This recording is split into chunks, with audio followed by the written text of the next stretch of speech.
Welcome to the Mack Talks, everybody. I am your host, Scott Johnson. This guy is your co-host, Chase Hutchison. Good morning, They couldn't see your point, by the way. They couldn't see your point. Just point that out. Yeah, right. Welcome to the Mack Talks, everybody. Chase, tell the people what our show is all about. So if you're a business owner, entrepreneur, or impactful leader, the Mack Talks are the vehicle that brings you the stories that you need to hear. That's right. He's so eloquent with that. Eloquent. Thanks. With that. All right, so Chase is going to introduce our next guest. Super excited. We have a food influencer in the house today, and we're super excited to speak with him. He does some really awesome stuff. Chase, go ahead. Lay down that intro for him. So today we have Chef Plum on the podcast. He's a taste maker of sorts. He's a graduate of the Culinary Institute of America with over 18 years of culinary experience. You know him from the Food Network, Jamie Oliver's Foodtube, Restaurant Road Trip, and his podcast, Plum Love Foods. Chef Plum, welcome to the podcast. Yeah, man. What's going on, guys? Hey, buddy. How are you? I didn't mean to chime in there, but when you pointed, I couldn't help myself. You pointed right at Chase. I was like, no one can see you pointing. Well, if they're watching on YouTube, if they're one of our 44 subscribers, they saw it. As long as it was 43 last week, and now it's 45. We just got to keep pushing it up. No, well, now it's going to be 46 because you're smash that subscribe button. Well, YouTube is a difficult thing, man, to actually work with. And let me tell you, because they changed the algorithm on everything. So it's really, really hard to do anything on YouTube now, and especially what counts as a view. You know, where we live right now, my main show, Restaurant Road Trip. Yeah. We're on a WTNH. Yep. And the people at WTNH care more about the views on Facebook than anything else. Yep. We would be the number one rated segment on the show, but they would care more about what we're getting on Facebook, which is crazy. The Facebook views, which that's the world we live in now. Yep. What makes YouTube start to be a little bit harder now is because when you post it on social media, now you have to click twice. Yes. If you have to click more than once, you're going to lose 70% of the people who are paying attention. I say that all the time. It's always incredible. say to upload for our clients in Mac Media that we do video production for. Same thing for us. Do not paste the link. No. Always upload the source. Directly. And it's kind of funny what you were just saying because it's true. It's almost like it feels like the people that were on, and I know that there's still YouTube shows that are still starting, of course, that are popular and that take off, but it seems like there's more outlets now. So you almost have to pick to a certain extent, like you said, they want to see the Facebook views. Dude, that's what it is. And it's funny because you look at how, what is it now? 40% of our country doesn't have cable anymore. Like, it's crazy how much that people are cutting the cable and changing because we all have these, where's my phone? We all have these little 6-inch screens in our pockets now where we watch most of our stuff. I have a giant TV at my house. Yeah. Because I'm a football fan. Yep. Right? Giant television. Yep. Unless it's football season, I'm probably watching it on my computer or on my phone. Yep. Like, that's the whole point of it. And it's so simple. But now, things like, I'm not a Facebook guy. I can't stand Facebook. I don't use Facebook, right? Except for when you're doing content. Instagram. Instagram's kind of my thing. I don't use Facebook because I don't really care what my mom's friends are doing. Yeah, right? Because that's all who reach out to you. That and the random people from high school, which is really weird. Yeah, that's always a strange, they're like, thing, right? Plum, you're doing so great, man. What's going on? We'd love to talk to you. What do you do? Yeah, I know, right? Hey. That's funny. So, but it's the social media thing and we just jumped right into it. I apologize. Yeah, no, that's totally cool. That's actually what I was getting ready to actually speak with you about was the restaurant road trip. That's actually, it's such a great, like the way that you guys produce it, the way that you do it. I'm a huge fan of it. I think it's great. I see it on Facebook. When during the season when it comes out and stuff.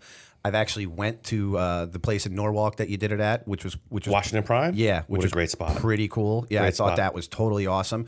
So I'm all for it. I love watching that, and then I think it's just the way you guys shoot it and stuff. So where did you come up with the idea and where did that kind of come from? Well, Road Trip is a funny thing how that kind of came together. So I had Guy Fieri on the podcast on my show, right? Yep, that's awesome. Guy's a great dude. He's a good buddy of mine. And the best part was his PR people were like, listen, he can give you about 15 minutes. Yep. Right. I kept him on for, I don't know, almost 55. That's awesome. Never once brought up Food Network. Never once brought up any TV stuff. We talked about business. I called him chef the whole time. Yeah. And I won grocery games. So we knew he remembered me from that. And we were buddies and he's good friends with my knife guys. That's great. So he just hung out and talked to me. Right? Yeah. Those are my dudes too. Dude, I love those guys. I love Mikey. He's Shout the out to best. Mike and the Ergo Chef guys. They're great. Remind me as we're done. We have a great event coming up. You guys should come be a part of. Yeah, for sure. Yeah. So anyway, I told Chef on the phone on the podcast with Guy. I said, listen, brother, I have this idea. And he's like, what are you thinking about, Chef? What do you want to do? And I was like, listen, man, I want to take what you do with diners, drive-ins, and dives. Yeah. And and copy it. Oh, I love it. That was great. I said, no, not fully, but kind of copy. I said, I want to make it more food centric, and I want to make it funny and fun, and not so much a dive, just good restaurants. And he's like, oh yeah, brother, do whatever you got to do. Of course, I love it. Do your thing, man. And I said, we'll be more local centric. Oh yeah, you go ahead and do it. And I said, chef, I just want to make you say it one more time. Because this is recorded. I want to copy what you're doing. And then do it on TV locally. Oh yeah, of course, brother. Whatever I can do to help you. I don't know why. All of a sudden now he sounds like Hogan. I know. Right? I really kind of switched. I was waiting for Macho Man. Let me tell you something, brother. Snap into a Slim Jim. All of a sudden, that's great. So he does kind of. I sound do like that. Hogan. I do that often too. My accents, they go. It just kind of goes people. up, right? It's like So I called my buddy Ryan Christopher, who I love dearly. He's a good friend of mine. He's fantastic. He's one of the most. He's so talented at what he does, and he's so forward thinking, and he's just on the next level. Especially if we're working in local TV. And I said, look, brother, I think we should do this show where we go to local restaurants and we showcase them, give them a platform, give them a place to talk about themselves. Because a lot of these guys, man, they're never going to get a chance. We're sandwiched between New York City and Boston. Right? How is anybody ever going to know about Washington Prime? You know, how is anyone ever going to know about Goats and Roses in Marlborough, Connecticut? Well, they know about it now because Goats and Roses. Went there. It's an amazing spot. 80,000 views. Local content. Wow. 80,000 views. That's amazing. That is great. Yeah. People loved it. And I said, if we do it though, it can't be hacky. It has to look awesome. It looks awesome. So my buddy Dan Fish, Full Send Productions. Amazingly talented guy. We got together with him. We do it on a shoestring budget. It's important to me that people know no one pays to be on our show. There's a show in Boston called Phantom Gourmet. It's a big one. I'm kind of giving you a look behind. People pay to be on that. No one pays to be on our show. It's all we pick. And when we go there and we showcase them, and then we try to make it funny at the end. I don't know if you guys saw some of my favorites were Daniel Packer in Norwalk. Didn't see that one. I'm not in Norwalk. You should watch my favorite. Got submitted for Emmys, which is great. Oh wow, I got to see that one. That's awesome. The whole place is haunted. Wow. It's one of the most haunted places in the country.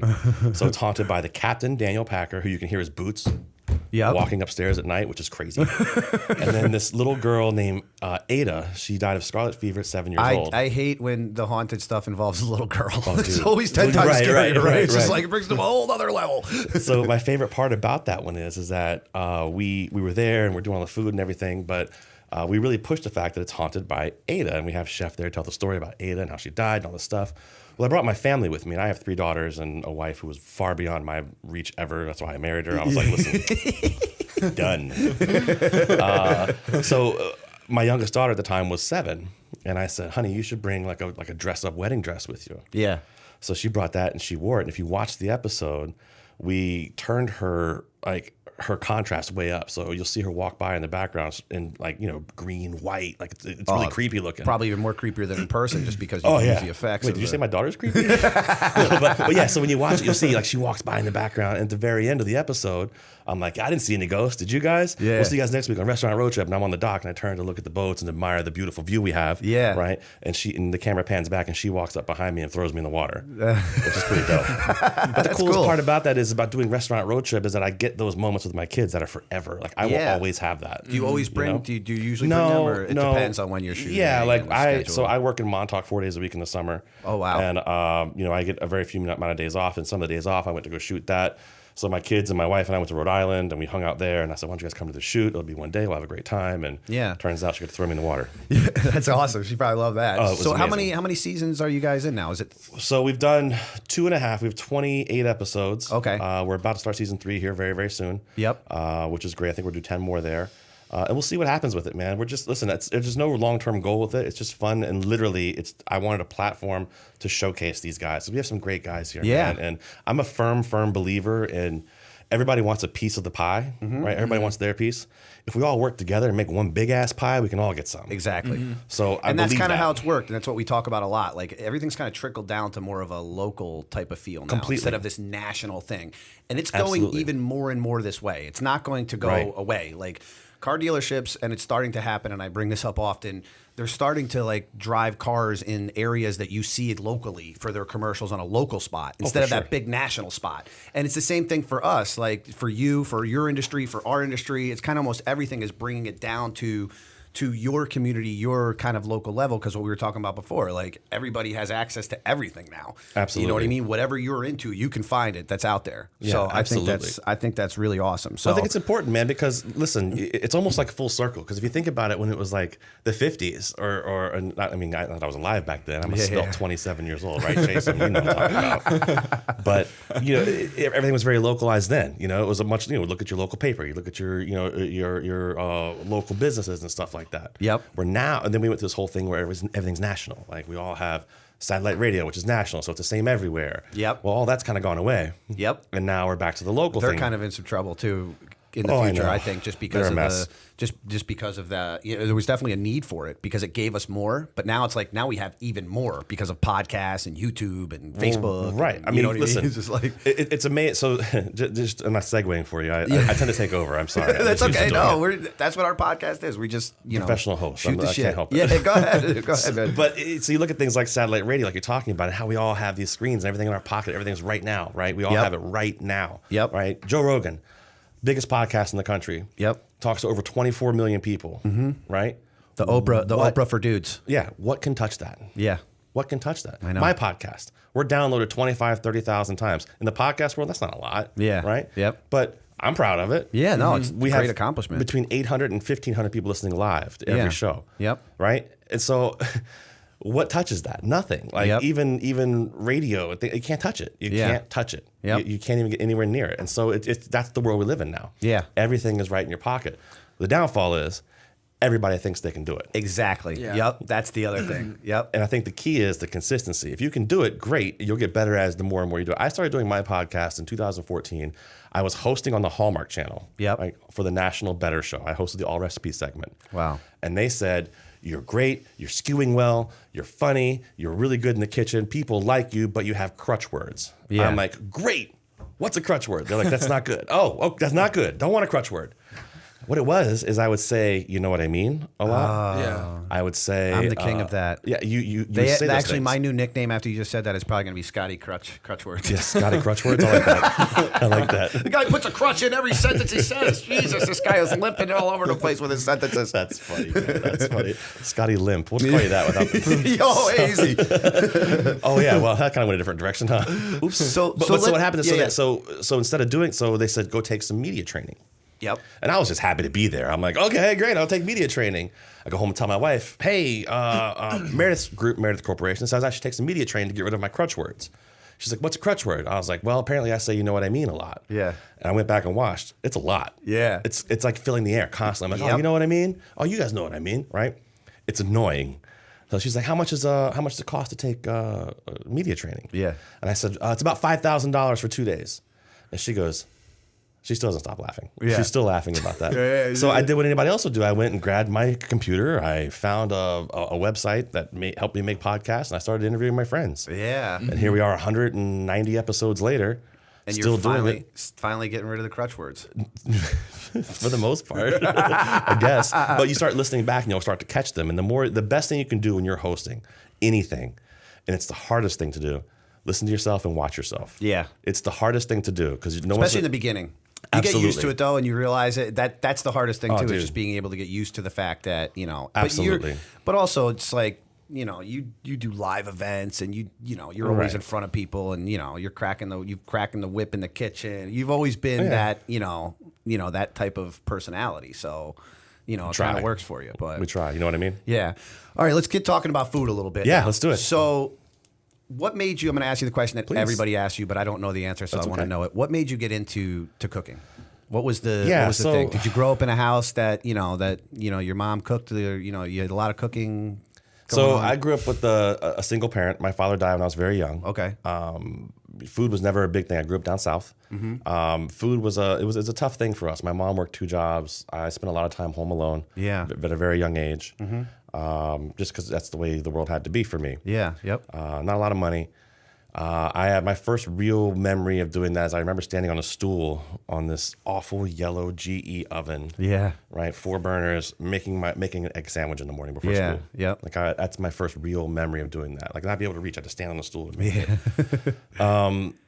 My first, I started working at Taco Bell. when I was 15 years old. Got to start somewhere. Well, that's exactly right. Yeah. And then, I've kind of been doing it ever since. Yeah. I don't really know how to do anything else. I went to school for music theater, so I have great jazz hands. It doesn't really help you. You need those in cooking. Yes, absolutely. Need a little flair. right. Food for me wasn't a real thing. It wasn't and I'm just being completely honest. Like, I fell in love with the business more than the food. Yep. Right. I loved working in the restaurant business. It filled a void for me. I'm getting real serious. It filled a void for me that I didn't have. I didn't have a lot of family or any of that, or feel that, the love from having your parents with you. My mom had to work, and then there was some other issues. But I didn't have any brothers. They were much older than me. So it was just me at home alone. It's funny that you say that because I've worked in kitchens before, growing up, and so and it is that family kind of family atmosphere. And once you're there for a long time and you're not going anywhere, I mean, it's family. Like that's. I just went back 3 weeks ago to Virginia to a buddy of ours from when I was really young. In the restaurant business, so we worked together. He died, so we went back and literally. Sorry to hear that. Thank you. Yeah.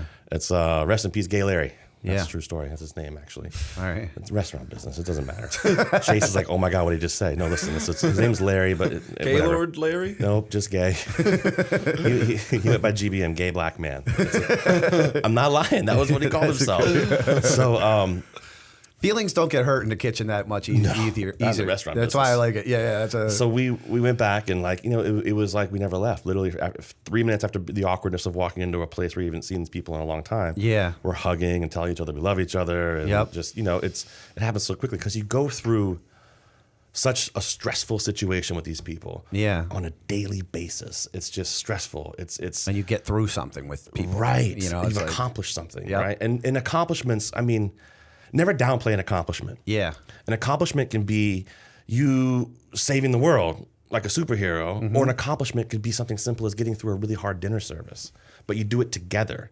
And that's the part you can't downplay. Yep. And that's the part that gets me really hard and makes me love this business that I'm in. It makes me love the people that are in this business. And trust me, there are some real pieces of work in this business. But it makes me love it. And so for me, getting into the restaurant business, that's the part I fell in love with. Yep. I met my wife in the restaurant business. We met in 1998. We've been together ever since. That's great. Yeah, she's awesome. You wowed her with your cooking skills. Huh? Honestly, I'm segueing, but when we first met, I was working the grill at this restaurant. Busy Friday night. They're bringing in new servers, right? Yeah. I'd been there probably a year or so.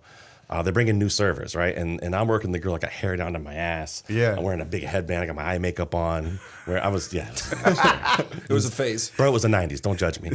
So I'm working the grill, and they bring her in, and they're like, "Hey, Plum, this is so-and-so and so, and this is Kelly. New servers. They're having their first Friday night tonight. We're giving them a walkthrough." And I was like, "Hey, what's up?" Meanwhile, I've got 15 steaks on the grill, lobster's tails on the grill. I've got chicken working. Like you're in the weeds. I'm never in the weeds. But, no, but yes, I'm busy, right? The weeds are growing, but they're not getting to you. I have a weed whacker. I'm just not getting to them all at once. Exactly. It's like, and I have to restart it. So, I look at her, I'm like, "Hey, how are you doing?" And she goes, wait, your name is Plum? I look at her and I go, "Like the effing fruit." Yeah. Is that okay? Can we move on now? Yeah. My wife went to University of Richmond. She's not used to that. Yeah, So she was like, "I love him." Oh my God, that's so great. I turn around and, we've kind of been together ever since. That's awesome. So like I said, the restaurant business has been very good to me. Restaurant business and food business has given me a roof over my head, has brought me to my wife. It's brought me to sitting here with you guys right now. What brought you to Newtown and to Connecticut in your journey? I was in Florida. I ran a resort in Florida for a while. Then I moved on to running this really nice catering business / wine shop in Florida. My wife's from Brookfield. She's from here. Oh, okay. I didn't know that. Yeah, cool. Yeah. She went to Brookfield High School. I was going to tell you. So you brought her, but she brought you to this tax state. Yeah. You're like, "Thank you, honey." Oh, great. I don't do the numbers. She does. So that's the good news. Exactly. So she wanted to come home, and we'd been kind of traveling up and down the East Coast and doing, in my business doing stuff. And she wanted to come home, and I said, "Great, let's go." Yeah, let's do it. I lived here when I went to culinary school at CIA. I actually lived at her parents' house for a little bit, lived in the basement, which is a really hard. Listen, it sounds silly, but I went from. I've been on my own since I was 17 years old, and I didn't go to culinary school until I was 26 or something. Yep. So I had a good solid 10 years of handling things on my own. It was a big pill to swallow because moving from down south to up here is really hard. Yep. It's expensive. Oh yeah. And when I moved up here, I realized that I can't afford to get an apartment. I can't afford it. It was like a blow. I'm like, I don't know what I'm going to do. Yeah. And her parents were like, you can come live in our basement. I mean, it's a big pill to swallow. Like Yeah, all of a sudden now, like really, I have to go stay with somebody's parents. But you needed to be able to get through the whole college thing, and then you commuted up to. So what I did was CIA had told me they love me, they want me to come to the school, but I have to take a college level algebra class and a college level English class before they would fully accept me. Yeah. Once I did that, I would be in. Because I went to school for music theater. I was like, acting 101, great, we'll do that one. Stagecraft, I like to hang lights, let's do that. Yeah. I didn't take anything. They're like, you need one academic class. I'm like, okay, science. It's kind of funny though, because that's what makes you such a great personality, is that you have that background. Yeah, I guess. With the food. Like, you know what I mean? Like, a lot of people are really great cooks and have, chefs and have great ideas.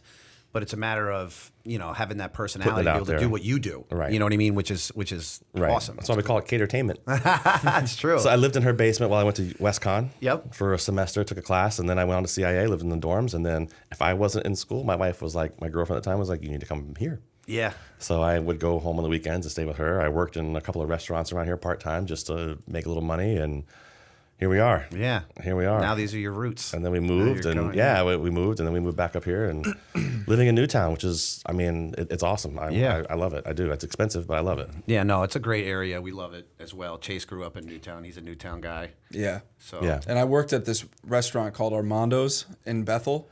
So I worked there for 4 years. I was a sous chef there. Armando's. Is that the one kind of in the weird shopping center? It's like sideways to the road? Yes. Yeah. Right on Stony Hill. Yeah. I know that place. I worked there, and like you said, it's like a family. It's family owned, and the mother and father own it, and they owned it. It was a pizzeria before. Totally. And then one brother works the bar, and one brother works the kitchen. He was the head chef. Nice. You know what I mean? So, and I always say like that I learned more in that kitchen than I did in all my years of school, just about people. It's no joke, man, working in the kitchen. You know what's funny you is either make it or don't, Yeah, for sure. So this is, Mack Media is probably my third business now. And one thing that I've always said when I was trying to hire people is that I would actually really like it when someone has worked in a kitchen. Yeah. Because they know how to move their ass. Absolutely. You know what I mean? Like, they know how to be like, because, granted, I was just a line cook. You know what I mean? Like in the morning at a hotel. Don't ever say just a line cook, man. I'm serious. Don't say that. Like a line. It's a very. I mean, listen. The world we live in now, a line cook is a fantastic job. Yeah. I mean, when I was younger, I mean, line cook was like anything kind of kitchen job was kind of like you work in a kitchen. It's a transitional type position. Yeah. Now it's a very legitimate job, dude. Yeah. I mean, you can make a living, working in a kitchen. You can get a job, go to college, get out of college. Go get your first job, and you worked all this time and worked super hard, and welcome to making $35,000 a year your first job, right? Yep. Or you can go in a kitchen and you can make more money than that. Yeah, just being a line cook now. I mean, it's changed. It's totally changed. A good restaurant. But I like the fact that you have to there's nobody's waiting for you. No, like you have to move your ass, and like that's something that I've always kind of done, and I translate that into everything within kind of my life, where it's like. Yeah, just because we're doing sales and we're sending emails doesn't mean we shouldn't do it like at a aggressive pace. The hustle. You got to hustle. The follow up, the keeping up with them. I mean, trust me. So that's why me and this guy get along so well, because it's like that's his mindset as well. So it's great. So now you're gonna have to give you're gonna have to bring every single one of these employees down to the kitchen and crack the whip. Cracking the old whip. Yeah. So let's talk about your show, Random Acts of Cooking. Oh man. So. That show it's a long time coming. I tell you what, that show it means a lot to me. It's so the world we live in now needs something like this. Yeah. I came up with this. My wife and I came up with this actually right after what happened in Sandy Hook. Mm-hmm. My kids had to hide in the bathroom when everything went down. Mm-hmm. They didn't go to Sandy Hook. They went to another school, but they put everything on lockdown. Yeah. It scared everybody to death. Mm-hmm. And so after everything happened, I did a big event with the NFL. A fundraiser type event, right, which was great for the Sandy Hook Promise. And then once that was over, though, it's like this void. Like, okay, what do we do? What else? Yeah. I need to do something. I need to do something. Like this is crazy. Listen, I'm a gun owner. I'm not anti-guns. Yep. I'm not. But we need to do something. Like it's not right the way things go. Right. In our state, I don't want to go on a gun tangent, but in our state's very, very difficult. But other places it's not. Yeah. But I want to do something. I want to help. What can I do more? And I said, well, what am I good at? What can I do? Well, I can cook food. I can do that. Been doing that a long time. Yep. And I can talk, clearly. I like to talk. So what can we do? You can rally the people also. That's something else. So I started thinking about, my wife and I were talking, and my wife never gets any references. And I was like, babe, do you remember Kung Fu with David Carradine? Yeah. She's like, what are you talking about? I was like, Kung Fu. How do you not know that? Kung Fu, David Carradine, traveled the country, traveled the world using Kung Fu to help people. Yeah. He would help somebody, and then he'd back down the road, help the next person. Yeah. She's like, yeah. I was like, let's do that with food. Let's go out there and just do something with food to help people. Yeah. It doesn't have to make sense. Random, like a random act of kindness. And she goes, a random act of cooking. And I was like, yeah, exactly. Nice. So what we did was, and this is a long-winded story, but I'm going to shorten it. No, it's okay. I tried to shoot it myself. I just got done doing the taste on ABC, so clearly I knew everything about television. Right? I got this. Yeah, that was sarcasm.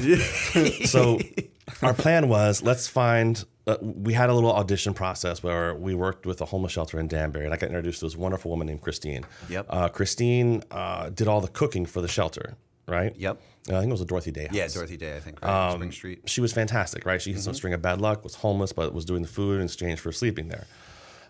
So what we ended up doing was, I said, why don't we teach her for 2 days? Let's take 2 days to teach her some basic culinary skills, and then we'll have her design a menu. We'll do a pop-up dinner, and she'll do all the food for it, right? She'll design the menu. She'll cook. We'll help her cook. Obviously, we'll help her. Yep. Because I believe if anybody, you give them a little bit of confidence and let them know someone believes them, they can do anything. Yep. The transformation for her is amazing when you see it. I mean, it's shot terribly, but so what we did, what she didn't know was, You're supposed to say we were looking for that raw organic feel. Right. That's what you're supposed to say. That's how you're supposed to sell it, bro. Come on. Come on. You know better than that. I should. No, we meant for the sound to be terrible. Yeah, exactly. We wanted the echoing. It's part of the whole look that we're going for. It's raw. Right. It's organic. Well, our place we were going to shoot in fell through. We had to do it in the Danbury Sports Dome. Okay. Which, anyway. So what she didn't know, though, the people at the pop-up dinner, it's just 20 people. What she didn't know was those were all local business owners. And they agreed that if she did a great job, they would give her an interview. Wow. Not a job promise, nothing, just an interview, right? A foot in the door cracked a little bit. Yep. Right? So she does it. It's great. Because people, you say someone homeless, immediately you have a picture in your head. Yep. Right? And we can all be like, oh, I love everybody. It's the truth. That's what we do. Yep. Right? She was completely opposite of that. You know, like she looked great. She had her chef coat on. She was professional. She did a great job. Happy to say, I haven't talked to her in about a year. Yep. This was in 2014. She got hired by Williams-Sonoma through what we did, because we had the general manager from Williams-Sonoma there. They hired her. She's now a manager. She's back in Iowa with her. She's got her daughter back. Like, Good it's amazing for her. what we did. That's awesome. That's great. That's so cool. And it was all through food. Yeah. It's a very powerful thing, man. It Food is. is such a powerful thing. Think about it. When something great happens, what do? We eat. We go on our first date. What do? We eat. Yep. God forbid somebody dies. What do? We eat. Yep. Right? That's how powerful food is. And we used food, and I told everybody on the shoot, I said, I don't know what's going to happen with this or what we're going to do. The bottom line is we're changing somebody's life today.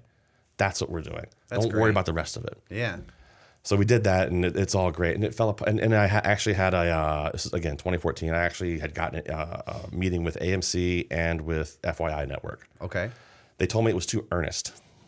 I didn't even know what earnest means. I was like, I loved him when he went to camp. You had to Google that right away. He was great when he went to camp. Yeah, I loved him when Ernest. he had the TV show. That was awesome. Like, dude, that Play dude basketball. Yeah, Ernest. yes. Yeah, and they were like, no, wrong Ernest. I'm like, I don't know how many more Ernests I know. Yeah. But they were like, it's too heartfelt. It's too serious. And they couldn't get past the homeless person. Yeah. And so it killed it. It was like, I mean, I have scars on my knees. You guys should see. I've had my legs cut out so many times. Yeah. But you keep going. But you have to. Yeah. Yep. So what ended up happening was with Random Acts was I kind of shelved it. It was really disheartening. I couldn't believe it. I mean, it was 2014. People wanted more explosions and cops and like running and like dun dun dun dun dun. You're running and attacking people. They didn't want like heartfelt, fun, good emotional stuff.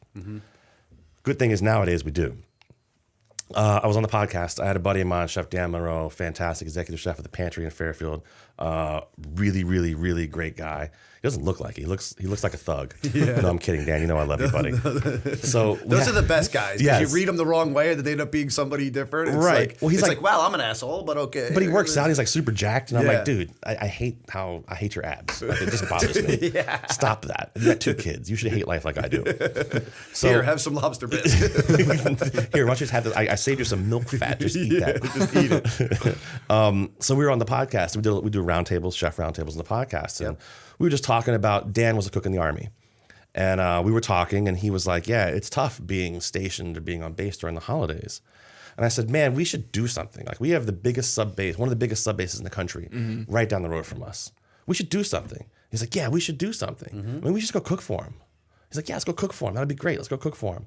So I called the Navy. Way harder than it sounds. Yeah. It's really hard to just call the Navy. Yeah. So long story short, they agreed to let us come do this very reluctantly. They actually reached out to my friend Panini Pete and Stretch, who run the Mess Lords. Panini Pete's down in Florida. He's friends with Guy Fieri. That's awesome. He's a great dude, man. Good brother. And so they go around and tour and cook for everybody through the USO and stuff. It's pretty cool. They reached out to him, and Pete was like, dude, Plum's the man. If he says he can do it, he can do it. So they agreed to say yes. So we had so many small businesses, from the New York area, from Long Island, from here, donate food. All of our food got donated. Nice.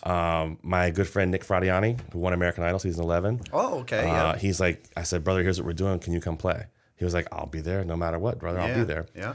And then Only Good TV reached out to me, and they said, through a mutual friend, they said, so what are you doing with the Navy? And I told them, we're going to go cook for him. It's going to be great. There's no real reason. We're just going to go do it because we feel, it's holidays. We're going to go do it. So I had a meeting with them. And then in that meeting, I just kind of brought up random acts of cooking again for the first time in years. Yeah. And they were like, we love this. This is fantastic. So fast forward a couple months, and here we are. The first episode's out. It is destroying. It's gone viral. It's got, tens and tens of thousands of views, which is crazy on YouTube, actually. Do you have a website, or it's just on YouTube platform? That's where it is. It's on. You can check out Only Good TV. Only Good TV. On Good TV. Yeah. Okay, cool. It's an OTT channel. Great. It's also. Yeah, everybody go check that out. That sounds awesome. And I'm gonna definitely check it out as well. Oh, dude, it came out so great. It really did. It's awesome. It's got some really good funny parts in there. My friend Michelle Regussis from Food Network, she's with me. My buddy Dan, who I was telling you about. My friend Dave. You were like, thank God I don't have to shoot this thing myself now. Oh, I still no. Yes, no, of course, absolutely I was, man. I was like, oh Jesus, what are we gonna do? That's great. But these guys did a great job. We had a really great, amazing team. I couldn't have done it without those guys. They're so good. My buddy Jeff, who actually he produces my podcast, and he's really kind of stepped up, and he played a chef de cuisine. I could not have done it without him. He's an amazing guy. Oh, I gotta get you guys to meet him. He's awesome. Yeah, no, definitely. We want to network with you any way possible. Yeah, and so it's doing really well, and it's actually blowing away all the other content. So how many? So that's the first episode. That's it. It was supposed to. We were shooting it as a one-off. Like, we'll just do this, and now I just got a deal from them yesterday. Like, here, we got to do more of these. Okay, good. So stay tuned for more information on that. Well, it's coming. Okay. Yeah, it's definitely coming. We're gonna do a few more episodes of it, smaller scale, bigger scale, kind of spread it out. I think the next one's gonna be really fun. We're doing something for. I don't know. We're doing something for a. There's a woman in Westchester who does prom dresses and tuxes for people who wouldn't be able to normally afford them. Yeah. So you wouldn't be able to go to prom. Like, it's such a simple thing, right? Think about it. Like, such a simple thing. But imagine that feeling as a kid, as a high school kid. Yeah. I can't go because I can't afford a prom dress. And then that's not right, man. No. That's not right. No, that's not everybody right. should get that. I'm getting emotional just thinking about it. Yeah, no, definitely. What she does is make sure these people get that. Yep. So we're gonna do something for her. That's she doesn't know it yet. That is she awesome. Might now. But that's great. We're gonna do something for her, which is great. So love to hear that type of stuff, and we're definitely excited to kind of see that kind of blossom and grow with you on that one too. So thanks, brother. Before we get to our one question from Kev the intern. That's one of our segments. That's this guy over here. Before we get to that, a word. No, he's going to come over here and say a word and be prepared because he's been thinking about that question. He's got fire questions. I see the smoke coming out of your head, Ken. Fire. I see the smoke. So he brings the fire. But before we do that, what I wanted to actually ask you is, who's one of the influencers, and I know there's probably so many, but who's one of the ones throughout the years that you've kind of looked up to, like in the cooking industry, whether it be somebody who's a cooking influencer or somebody who's just in the industry? Jamie Oliver. Okay. Jamie Oliver, in my opinion, is one of the best chefs to ever walk the planet. Yep. The food is simple. Mm-hmm. The food isn't foams and all this other nonsense. Yeah. He's a big supporter of cooking great food for your family. Yep. He's a big supporter of growing your own food. Yep. His restaurants do great. He's a very, very successful guy. And generally, when you're that successful, you have people who dislike you. Yeah. It's hard to find a reason why you would dislike somebody like this. Yeah. He turned down some TV deals to start Foodtube on YouTube. Mm-hmm.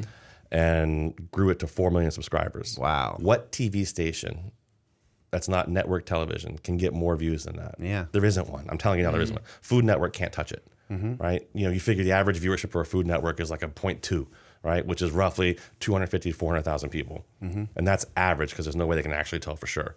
Yeah, they don't know. Right. YouTube, they can tell. And when they put out a new episode, it's not getting served to you in multiple places on your phone. You know what I mean? So it's actually, the retention is much better. Dude, 100%. And so I love everything he does. I love what he does with food. I've never met the man. Oh, wow. I'm hoping to soon. I'm pushing for it. I'm being the creepy guy. Nice. He started. That's me all the time. I was the first American featured on Foodtube. I was very proud of that. Cool. I did a video with my girls, and we did a whole thing with like making food and getting eggs from a farm. And that's great. But yeah, he's the man, dude. I mean, you look at a guy like him. He's super successful. There's never been like a scandal thing with his wife. He's just a good person, man. Yeah. He does a lot of great things for schools, like school food. I mean, I don't know. I just have a lot of respect for that. Yeah. And I think awesome. It's very Spider-Man-ish. With great power comes great responsibility. Listen, as a chef, when you're good and you start getting a following, I think you're responsible to make sure you do good things with that. Yeah. As well as and that's what you're doing as well. I'm trying. Trying. Awesome. All right, well, now's our time where we have the one question from Kev. We need like an intro, or we need like a music thing. Question from Kev the intern. All right, Kev, hop in here. Dude, I was trying to make you a song. Make sure you get him from the camera. Get in there, nice. I was trying to make you an intro song. What happened? You just talked over my intro song. I was gonna let you record it, and you can use it every time you use them. I'm really curious about something. You, as a professional chef, somebody who makes food like professionally. If you were like stuck in a situation, you had to choose one place. What fast food place would you choose to go to? Fast food. Fire! Yeah, so you're stuck. You can't get legit food. Yeah. So you have to pick a fast food restaurant. I like that, Kev. Okay. Bring in the heat. Okay. I have a lot of questions just to see if it like. You're like, okay, does this qualify? Does that qualify? Yeah. Okay. Fast food. Just for me, Kev? Or it's like, God, there's so many follow-up questions. Taco Bell. Taco Bell. I'm a giant fan of Taco Bell. Go with what I know. Yeah. Right? Go with what I know. The Mexican pizza. No doubt about it. I still love the Mexican pizza. I still hide it, man. If I'm driving home late at night, like I'll go by Taco Bell. This is the best. I'll go by Taco Bell. I won't use the credit card because I don't want my wife to see because she'll like, why are you eating that? You use the change in the car? Dude, I'll stop. Yeah, I've done that. Dude, I'll stop and get like pull the 20 out of the ATM. Yeah. Right? And I'll go, and then like I'll leave the windows down in the car when I get out, so that way it like doesn't smell like Taco Bell in there the next day. Because Taco Bell definitely has a smell. Oh, it sure does. Right, so I don't want her to know it. So hopefully she doesn't catch on. But Taco Bell, man, that's got to be Taco Bell. Who would want Taco Bell? Well, I would see there's a lot of questions to that. Like, I would go Jersey Mike's, but I don't even know not fast Jersey food. Mike's. That's what I'm saying. Like, that's what I mean. What about Chick-fil-A? That's mine. Chick-fil-A works. Chick-fil-A works too. See, I think to constitute as fast food, it has to have a drive-through. You're right. Yeah. You're 100%. So Jersey Mike's, there's no drive-throughs. Right. No. You go to Jersey Mike's. It's the apocalypse. We're going to Jersey Mike's. Guess what? They're not there. Them sweaty meats. $20. Sweaty meats at Jersey Mike's. And Chick-fil-A is a great choice, but it's kind of expensive. $20 at Taco Bell will buy you a month's supply. You're good. You're going to feed the whole office. Dude, you could value menu that for like, I mean, that's a lot of food, right? I might get a Crunch Wrap Supreme at midnight. Sounds delicious. On the weekend. I don't know. Crunch Wrap Supreme sounds awesome, dude. The best is nachos, but they're hard to eat while you're driving. Yeah, they're tough. Yeah, it's not good stuff. I think that, or if I had to really pick, there's a place in Richmond, Virginia, called Lee's Fried Chicken. Yeah, right. Anything fried chicken. That was your voice really got. Yeah. Wow. Yeah. I mean, wow, Scott. I'm from Delaware, so I like that. I like the southern. I like this. We just start to get into the southern section of my dog's name is Scrapple. Okay. Now, do you understand why I made that noise? I get it. You get it now. Now that you know that my dog's name is Scrapple. Now, with your dog, your dog's name is Scrapple. Do you guys live down there by the water? Water. Down there on the water? Down by the water. When my mom lived here, she would always be like, I gotta go up to Waterbury. I'd go down to Waterbury. It's Waterbury here, No, Bob. it's never up. You're always going down. You're down to Waterbury. I go down there to Waterbury. I'm gonna take on my houseboat. I'm gonna get on my houseboat down there mixing cement. Stop against the Wawa. Down there. Now, I've been all over the world. I've been down Claymont. I go all the way down to, once I get to Jersey, I turn around and go back. I'm going back. That's what we're doing. But all over. Rehoboth. I go down to Rehoboth. We are going to end with the Delaware impersonation. I love it.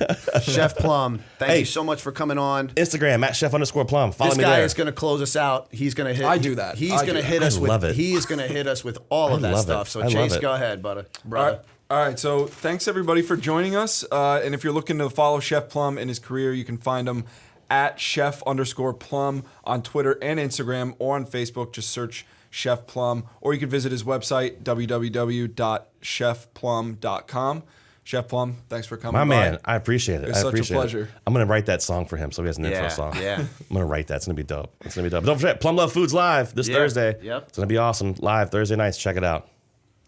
All right, and for all of our listeners, if you want to find out more about the Mack Talks, how to listen, watch, and subscribe, you can visit our website, www.themacktalks.com. If you like our content, please feel free to leave us a review on iTunes, subscribe to our YouTube channel, and like us on Facebook. Also, follow us on Instagram. That's @Mack Talks. Chef, thanks so much. My Super man. excited to keep growing with you and check in with you from time to time. We'll Appreciate go from it. there. Anytime, guys. All Thanks. right. I appreciate it. We're out.